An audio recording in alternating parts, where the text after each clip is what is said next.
Tube here.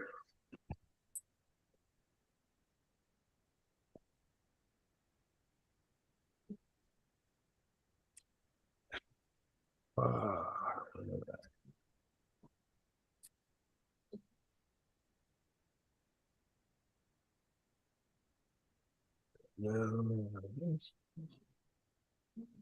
Hey, hey, and welcome to the Rapid Reaction Podcast here on HawkFanatic.com. It is Saturday, November the 25th, a little bit before 10 a.m. Central Time. I am Rob Howe, joined as always by Jordan Canzeri and Jovan Johnson, former Hawkeye greats. And I know they're feeling good. Hawkeyes are 10-2.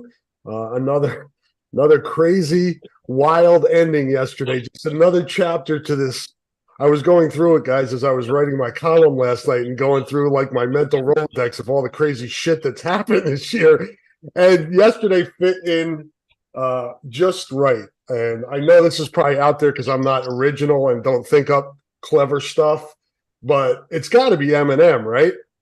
Marshall's got to be Eminem. As soon as I heard his name, I'm like, that's Eminem. What do you think?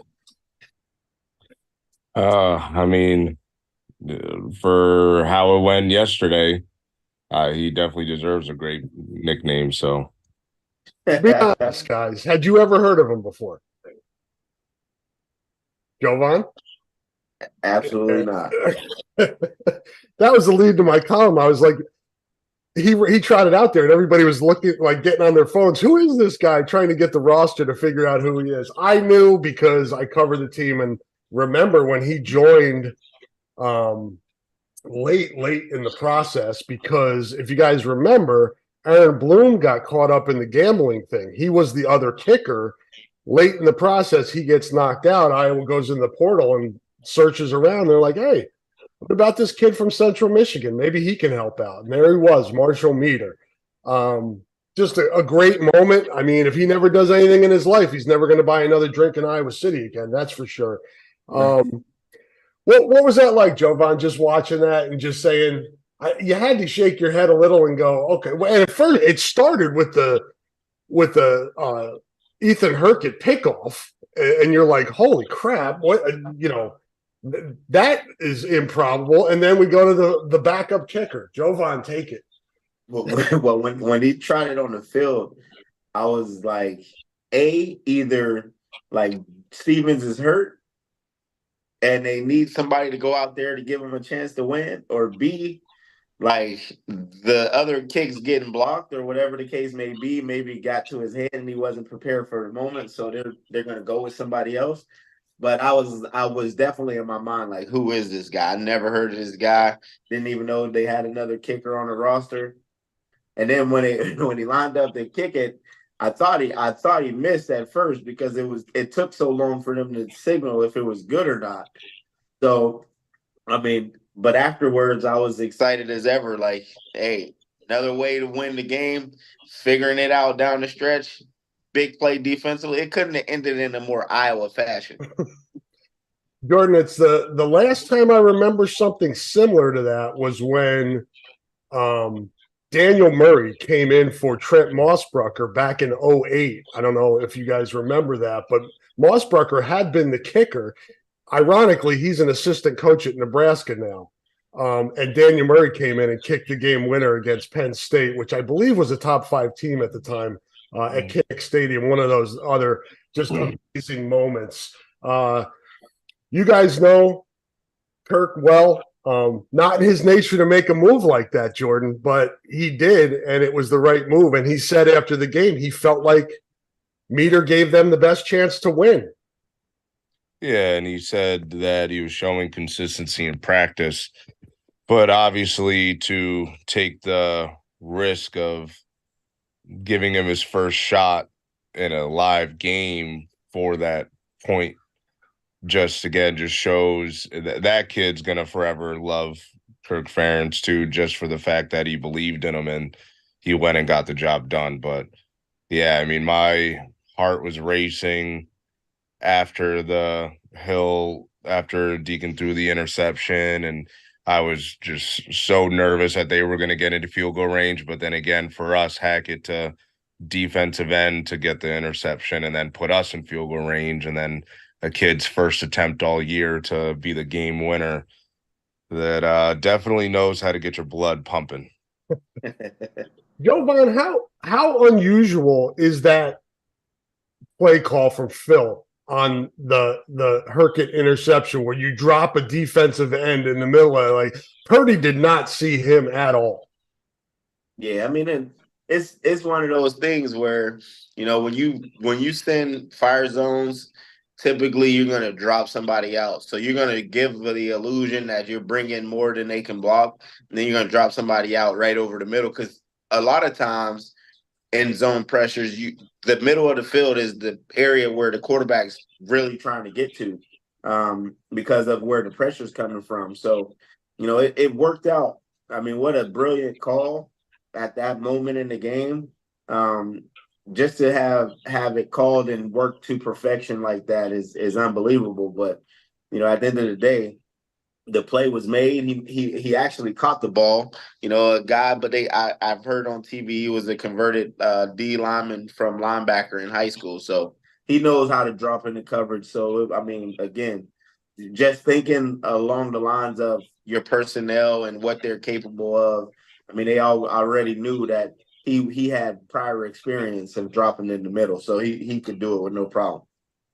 Yeah, I covered him when he was at Cedar Rapids Xavier a little bit, saw a little bit of him in high school. He's a really athletic guy who they built up kind of in the Joe Evans mold. That was kind of in their mind. He had that kind of, you know, starter kit, and it's working out. I think he's played well all year, and it's just, Jordan, it's just like, I almost think like yesterday was just another building block for the identity of this team, where there are stars, there are guys that stand out, but this is a classic example of the whole being greater than the sum of the parts. It's just somebody needs to make a play, somebody makes a play.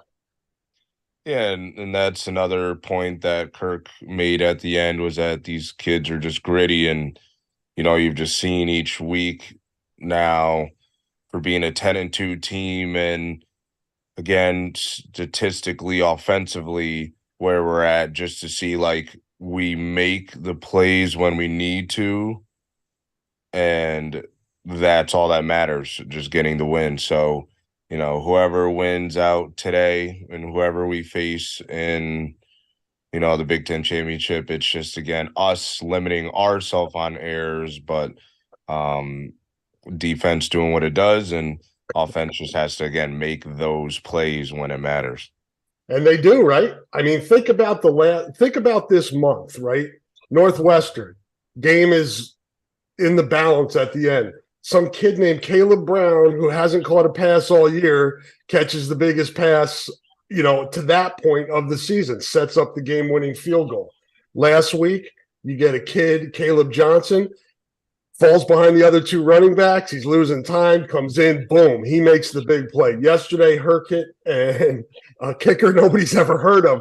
It's almost like if you told people like what was going on this year, if they didn't see it, it'd be hard to believe it. And it just keeps on rolling. And no matter how little of a chance you give Iowa next week, I think there's a piece in every Hawkeye's mind right now, guys, that's like, we can win. We can find a way to win. There's got to be a path to winning this, because we've seen it happen all year long. And we'll talk more about that in the middle. Couple stats I want to point out here. Iowa has now won 18 of its last 19 November games. The only loss being last year to Nebraska. Got that avenged yesterday. Huskers are staying home for the holidays. No bowl game. So sad, too bad. The Hawkeyes are 5-1 this season in games decided by 7 points or less. What does that tell you about this team, Jovan? That tells you that they're a gritty group. They figure it out. They believe in themselves. They believe in each other. They play well together. But when it's crunch time, they have faith that they can get it done. And then anytime you are able to, you know, overcome deficits and, you know, win close games, that's a testament to the coaching staff and the guys that you have in the locker room, because they all believe that they can get it done. big play that I think got a little overlooked there, Jordan, at the end. Leshaun Williams, that run after the interception was huge. What'd you see there? Yeah, again, that's what occurs when just play in and play out. Everybody's blocking, even though it may be a 2-yard gain, 1-yard gain, 2-yard gain throughout the course of the game. Just takes one moment for them to send added pressure and just one crease.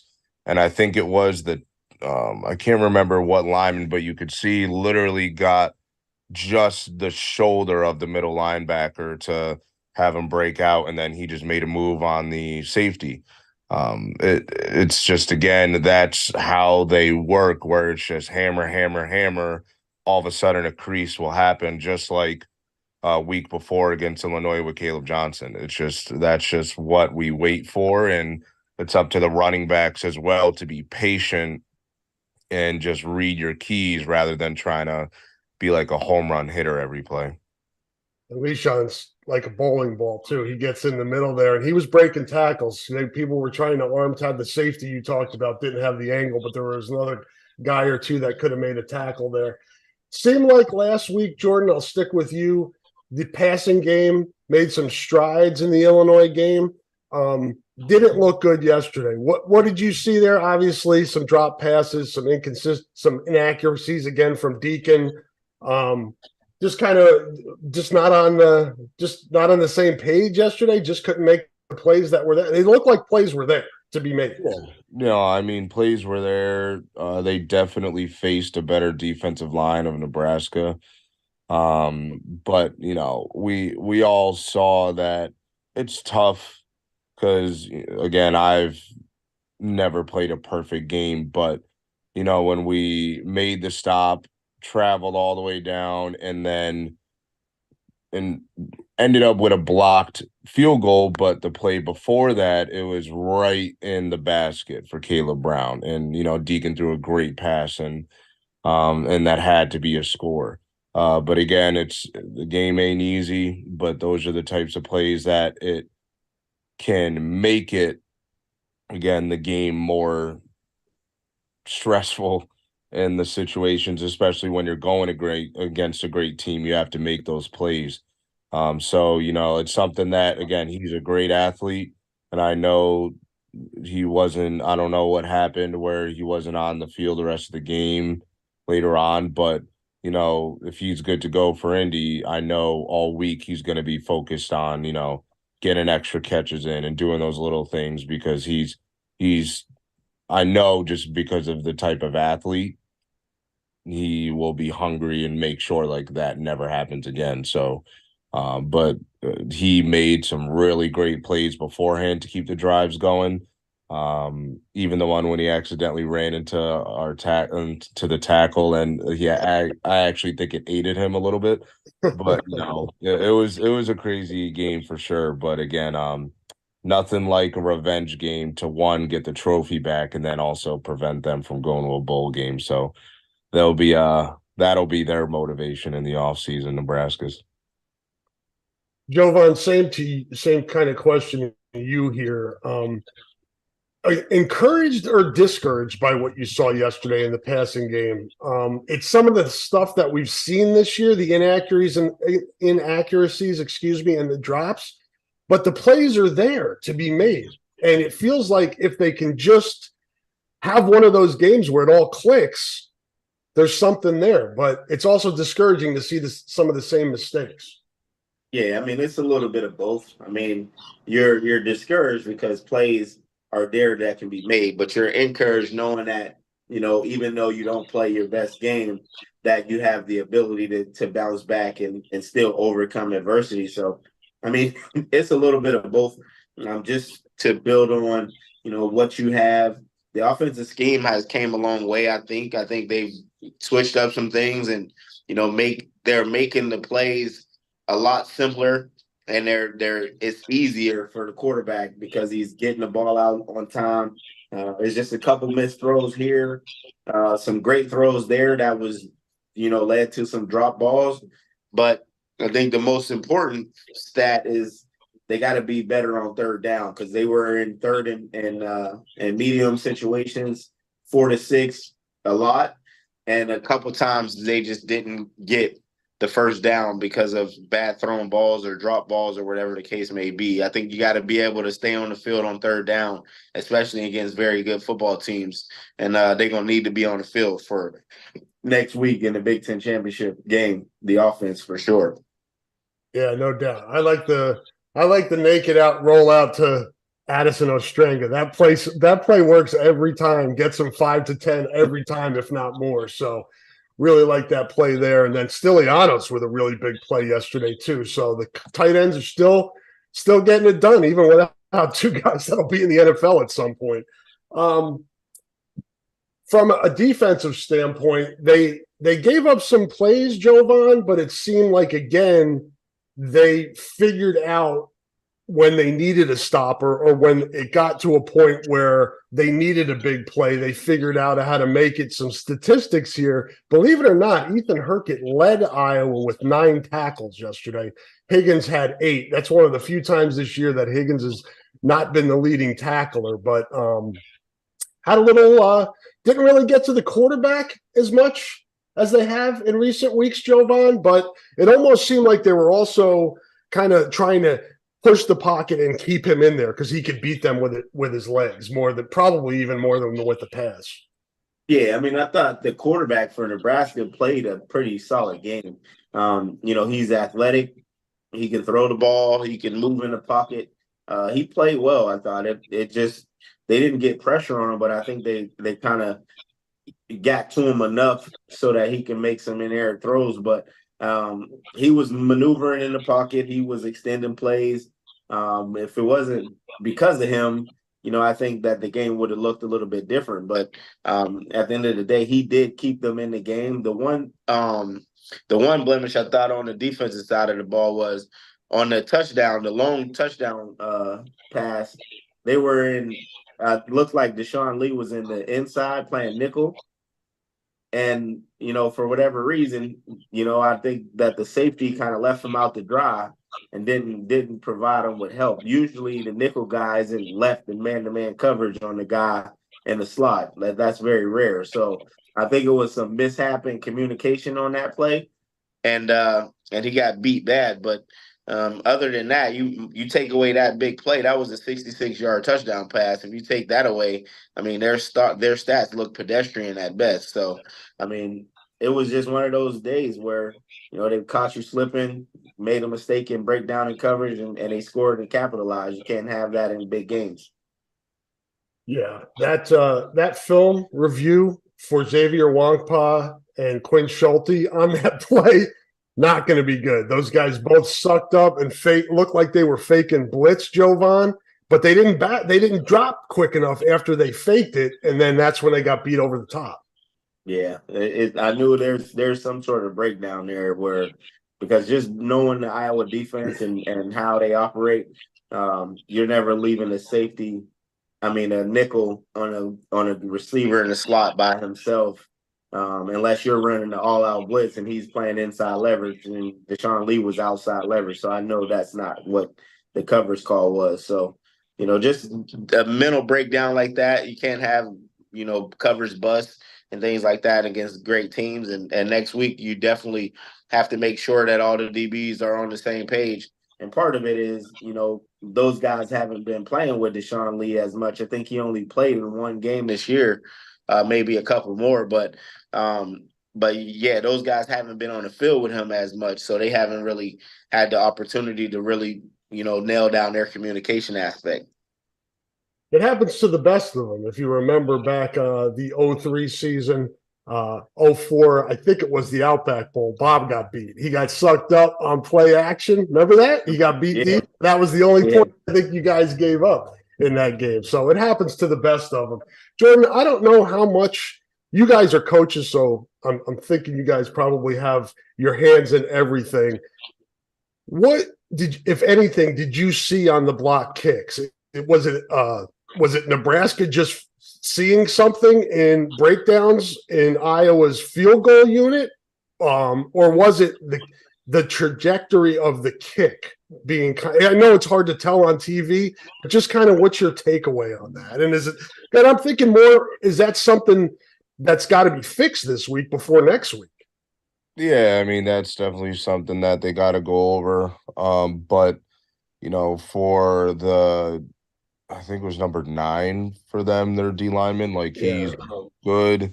The first block kick, he just timed it perfect and just hit his hand. And it's always tough trajectory wise, especially with having to kick the ball more from depth.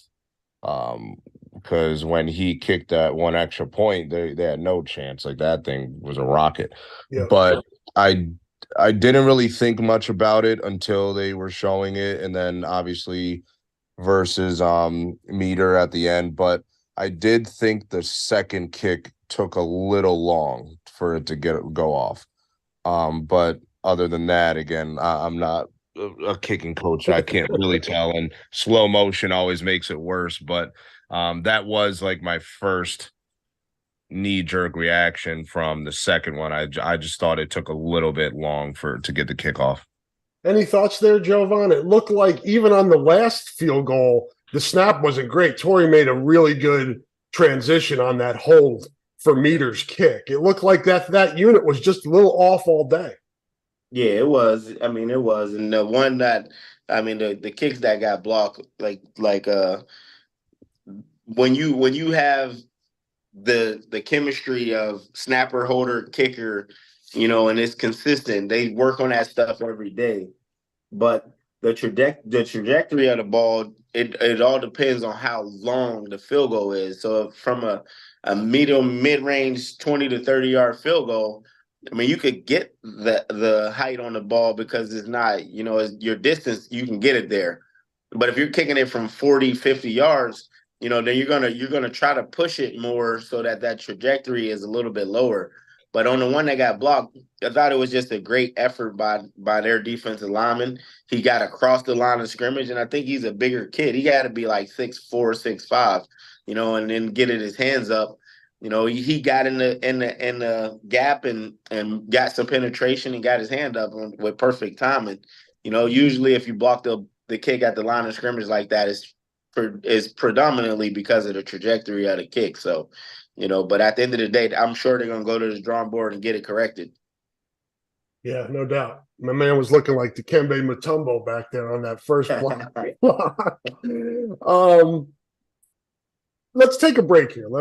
This is a good. I forgot to do this last week and got in trouble. So let me let folks know that support for this podcast comes from Systems Unlimited, celebrating 50 years of providing services to people living with disabilities and mental health needs throughout East Central Iowa.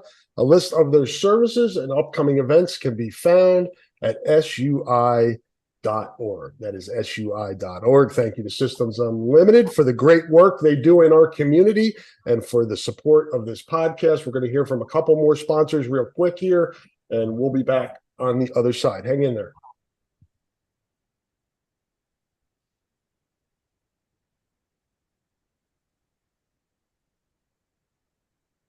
And we are back. Jordan, building off of the kicker question, and for Iowa, it's important. For some teams, guy misses a field goal, has a field goal block here or there. When you play as close as Iowa does in games, it's really important. So moving forward here to next week, what is the setup here? You've got a guy who made the game-winning kick and a guy who's been really good for the last 2 years. How do you handle this in practice this week? It's tough, just to decide, and may have to do a little kicking competition. But again, it's just Kirk just and whatever he feels like. If he feels that throughout the week, there's a drop with, well, I would say like if Meter is just really kicking well, and you could see he has a little more confidence, that's going to give you a little bit more edge to stay with the hot hand, or the hot foot, I should say. But I'm a little biased just because I still feel that my year we had one of the best kickers in Marshall King, so when you had a kid like him, he was just something else, full athlete. But yeah, like I said, it's something where you just got to see how both work throughout the week, where their heads are at, and just make the game time decision. But it's definitely a tough one. What the hell did Marshall run at the combine? Didn't he run like a 4.4, something crazy? Yeah, like I said, yesterday was awesome. I'm happy they got the win, and it's congratulations to that kid. But I still think what Marshall did versus Pitt was one of the coolest things ever. Like, because I was standing right next to Kirk Ferentz when they called a timeout on the first one, and he's like, no, I just took one step and wanted to follow through, and he just looks at him, he's like, no, I got it, and then just nails it. So, but yeah, no, it's definitely a tough job. So to have to come in at those types of moments and make those kicks, it's something else. I was under the north end zone goalpost when he hit that. I had my phone out taking the video. I've still got the video of Marshall hitting that one. It sounded like the thud when his foot hit the ball was amazing. Yeah. It's funny to listen to you guys through the years too, because everybody like Jovan's riding with Nate Kading. That's his guy. That's best ever. Best ever. He's got their guy. I mean, yeah, he was nice. Best ever. He's the best kicker I've ever seen in my life. Yeah. And that's the thing too, right? Iowa's had so many of those guys, from the Daniel Murray against Penn State to yesterday, Nate's big kicks he's had, and Marshall's big kicks, and Miguel Racinos and Keith Duncan at Nebraska a few years ago. I mean, you go down the list, there have been a long list of these guys that have come up with big kicks and big moments. And that's a testament to Iowa's program and how much emphasis it puts on special teams and that phase where you see it time and time again. Nothing against the Nebraska kicker. He's a true freshman. He was kicking into the wind, but that thing wasn't even close to being close. Jovan, same question for you that I asked Jordan. How do you handle this kicker situation this week in practice?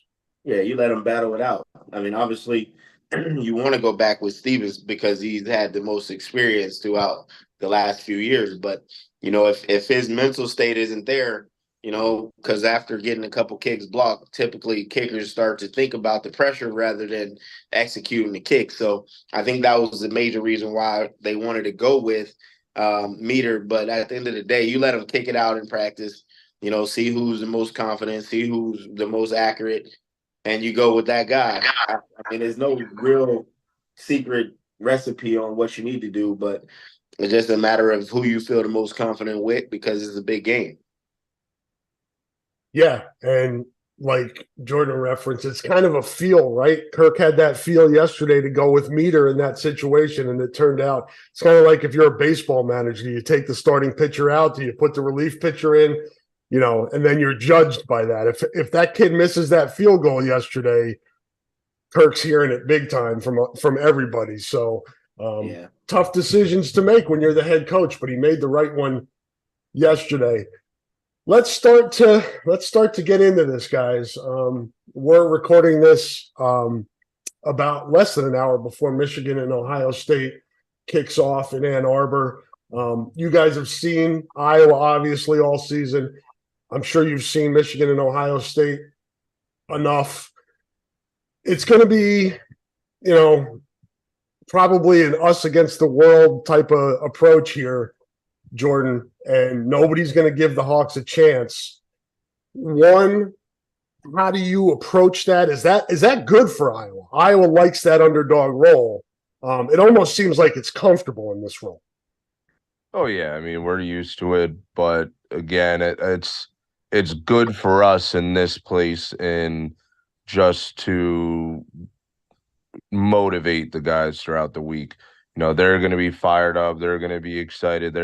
Every time they see negative things posted or shared, that's just going to be more fuel for the fire. And, they're going to have probably one of their best weeks of practice. That's just my feeling on it. And they're going to come out, and on offense, I expect, I do think, as you mentioned earlier, that they've game plan wise have done better with just putting the ball right away in a playmaker's hands, and even some of the play calls, like they're there. It's just being effective and making the throw. But again, it's that there's no holding back against whatever team we face an Indy. So, I want to see like a halfback pass or something, like, just put it all out there. But again, I just think for what's transpired with Brian Ferentz, and then again, just the momentum of them just in crunch time, getting the job done, getting wins, that the offense is going to be just more motivated than ever. And then defensively, I think the same thing, because they're probably going to hear everything that they won't be able to, stop these offenses forever. But I also think they are going to be, one, motivated by being an underdog, but then two, you know, definitely upset with the big play that was allowed against Nebraska, because we're known for not allowing those things. And you could tell that it was just a simple miscommunication, as Jovan said. So, they're going to make sure that that does not occur against either team. So they're going to be fired up. So, yeah, like I said, I think it's good. Same for you, Jovan. Just you want to process that, underdog role, but not go too far. You still have to prepare and come up with the right game plan and practice it. So, because we can talk about motivation and, us against the world and all that. They're going to have to go out and play their best game of the year by far next Saturday. Yeah, I mean, at the end of the day, you do embrace that role as the underdog. I mean, nobody in America is expecting Iowa to go out and beat either Michigan or Ohio State, especially after what happened at Penn State. So, what you do is you go back, you look at the things that you didn't do so well throughout the year, and you prepare for what they're going to try to attack you with. If you're playing Michigan, they're going to run the ball. They're going to put in 2-3 tight ends. They're going to be a lot like Iowa football. They're going to run the ball and they're going to try to pound it down your throat. They do have a quarterback that can throw it, but I mean, you're not going to be worried about, them on the outside edge. Whereas if you're playing against Ohio State, they have a running back that can run and they got a receiver that can catch, but they don't have like a big play offense as much outside of Marvin Harrison and their running back. So you take away, what they like.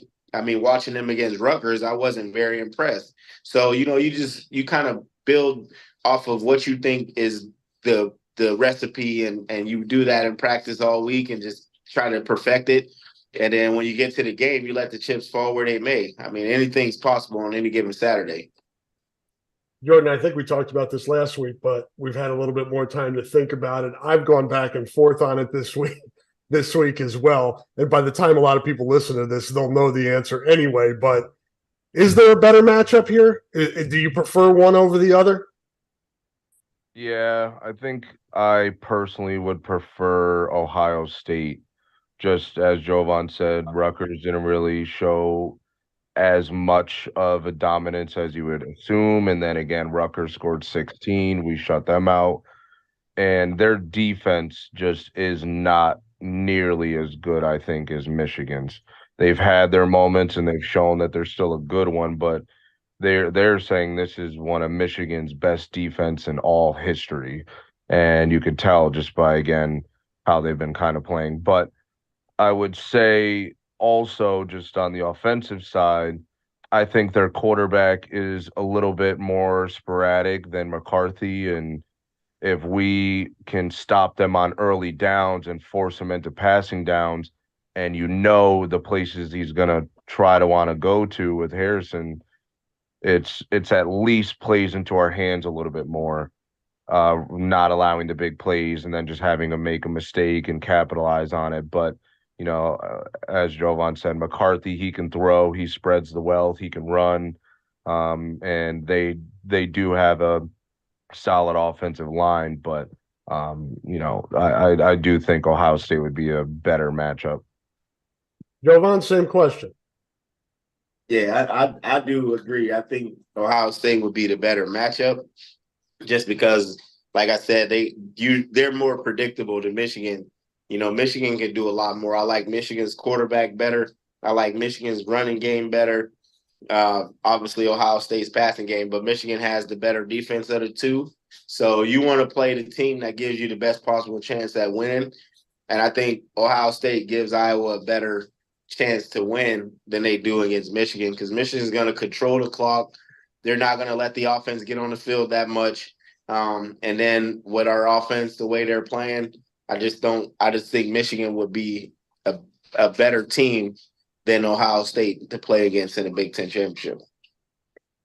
How important is kind of game flow, Jovan, how this plays out? Because I think Iowa, Coach Ferentz, will be happy to play how they've been playing, which is field position, opportunistic offense. When you're in an advantageous position offensively, you attack. But when you're inside your own 25 or whatever, you call it conservatively. It's important to stay close. At what point do you have to kind of open it up? Do you have to go attack early, knowing you're going to have to score points? What's kind of your game plan going into this? Yeah, you gotta figure out what's the flow of the game, how they're going to come out. Those first few possessions of the game is going to be figuring out how they're going to try to attack you on defense, how they're going to try to play you on offense and different things. You just got to figure out what's their scheme, what are they trying to do to you on both sides of the ball, and then after that, that's when you start opening up things and doing things that you prepare for all week. I think you come out vanilla at first just to kind of pick their brain to see how they're going to try to defend and how they're going to try to play you on offense. And then after that, you start attacking. But, the game flow is going to be, try to keep it close to the fourth quarter. And then if you get in the fourth quarter with a close game, you can win. And we'll see which kicker they use. Jordan, same question to you. We saw it 2 years ago. Remember the fullback pass to the tight end that didn't hit? It was there, though. Do you anticipate something like that coming out with a little exotic play early to try to get the ball? What's your game plan? How do you approach this? I mean, I personally would kind of use the game plan that the Packers did against the Lions, where again, right away that they like to run the ball and that we like to do certain things where why not take a shot? Why not do something to open things up to, again, try to get whatever team we're against out of their comfort zone a little bit more of just, again, a surprise of something different.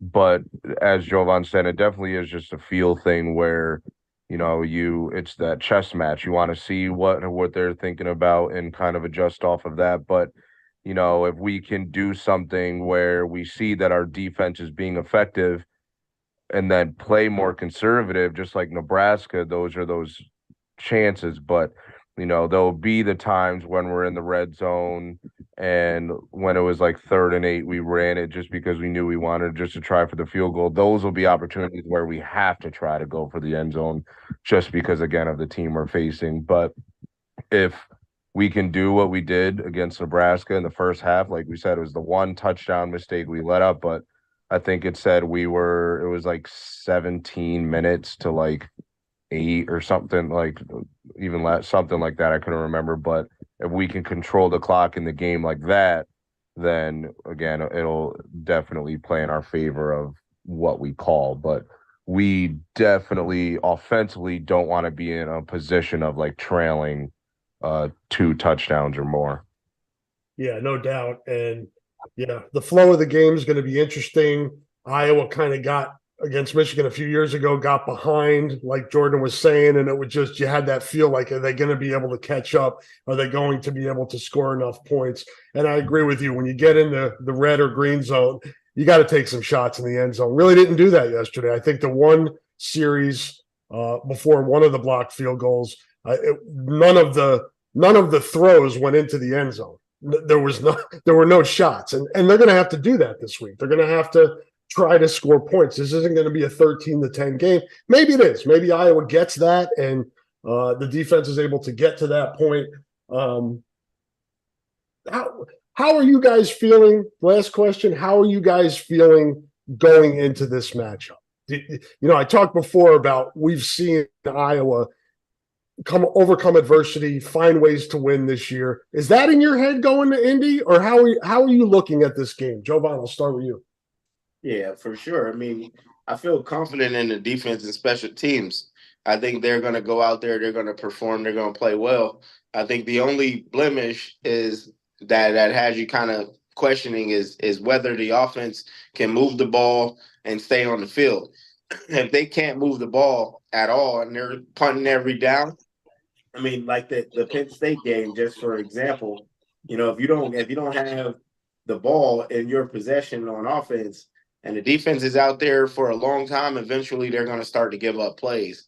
And it's just the reality of the game is the more defensive snaps you play, the more likely they have an opportunity to make something happen. So you want to try to control the game on offense and then let your defense go out there and get you the ball back. And I think that's going to be the game plan of the other team is to keep their offense on the field, to keep our defense out there. And then when their defense comes on the field, to force a 3-and-out to get the offense the ball back to do the same thing. So as many times as they limit the possessions of Iowa's offensive possessions, the more likely the score gets out of hand. For you, Jordan, kind of what are your feelings heading into this one? And I know we're all Hawks by a million. Iowa's going to win, upset it with Century, but just kind of how much of a chance do you give the Hawkeyes? Yeah, I mean, I do give a chance where, again, if we've done it before with putting teams in really uncomfortable situations. So if Torrey Taylor can do his thing, even if we go 3-and-out, like against Wisconsin, it can pin them in the 5 multiple times in the game, that automatically just disrupts so much rather than allowing an Ohio State or a Michigan to start on the 20 and have their whole playbook available. So different things like that definitely can put us in the situations that, again, we have one mistake, we get a safety like we did against Illinois, and like different things where if we just capitalize defensively and on special teams, we can already put our offense in a place where, again, it just has to make the one play that's needed or the few that needs to be done. But on the other side of it, like we said, obviously game plan matters and there's only so much you can say emotionally. But again, for these kids, for these guys in the locker room to one offensively to, again, just that you can tell they're really trying to one, do it all for themselves, but also for Brian Ferentz to give him a proper send-off. But then as a whole team, when you have your head coach, like week in and week out, you don't really get tired of it. Like when you see how emotional he gets after a win and just how like proud of he is for like each and every one of you, it just makes you want to run through a wall. So, I definitely think they're going to be more than motivated this week. And again, we just have to capitalize on mistakes and we play our best game in all phases. We can definitely get it done. No doubt. And one of the most important things in sports is knowing who you are and leaning into that and being able to succeed in that way. And Iowa's done that. It's done that incredibly well this year. And that gives it a chance no matter what and who they're playing next week. It'll be a monumental upset. It'll be, Villanova over Georgetown, the Jets over the Colts, going way back. It's going to be Iowa's going to be probably a 3-touchdown underdog out there, folks. So enjoy it, leaning into it yourselves. You're the underdogs. You're the Hawkeyes. It's mighty Michigan or Ohio State. Think about what it'd be like. Just think about what we've seen the last couple weeks on offense if it comes together. If there aren't drops, if there's some, the passes are made and more accurate, things like that. If it comes together, you never know. And I'm one of those people that I talked about earlier. I've got that like bug in the back of my head. You get to the end of the game like yesterday. We're all sitting there going, how are they going to pull this out? And they found a way to pull it out. So you go into Indy, Jordan? Right now, I don't think I'll be able to make it. I'm not too sure yet work-wise, but we'll see. Because even the Illinois game, it was a last-second decision too. So if I can make it happen, I will. But if I don't, the one thing that I am planning to do, if I can't, is down in New York City. There's a real big alumni spot. And if I can't watch it in Indy, I definitely got to make it happen watching it down there with some other Hawk fans. New York City Hawks, look out for Jordan. If he's not in Indy, he'll be with you. Jovan, you're heading to Indy. I'll be there. So Jovan and I will be in Indy. Jordan will maybe be in New York or maybe in Indy. And we'll figure out a way somehow to pull the podcast together and review what we see next Saturday in Indy. Until then, enjoy the rest of your weekend and week. And I'll be back with these guys next week after the Big Ten Championship. Thank you to our sponsors. We'll talk to you all soon.